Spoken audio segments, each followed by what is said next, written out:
I think the first video game I ever played was probably Pong. That was the first one, wasn't it? Pretty much. I mean, I remember that, you know, because I grew up in the 20s and 30s when Pong was big. Oddly enough, in school, I was pretty darn white and nerdy. I graduated at age 16 from high school as valedictorian. I started high school at age 12. You know, I was one of these, you know, nerdy kids that, you know, people would copy off of during math class and then, you know, give them a wedgie at recess. I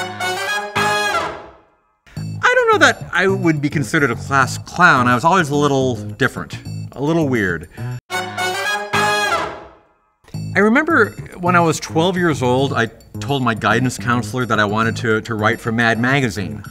And he said, well, that's okay when you're 12, but when you're an adult, when you're a grown man, you need a real job. What are you gonna do?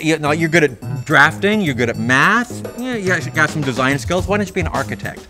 I said, okay, that makes sense. So I went to college and graduated with a degree in architecture.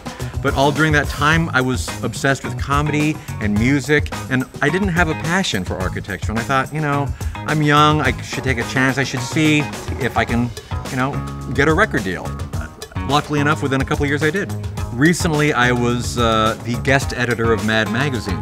So that was a huge deal for me. I mean, I was so obsessed with Mad as a kid. That's maybe the one thing I wish I could go back in time, you know, time travel to visit myself as a 12-year-old and tell them someday you'll be on the cover of Mad.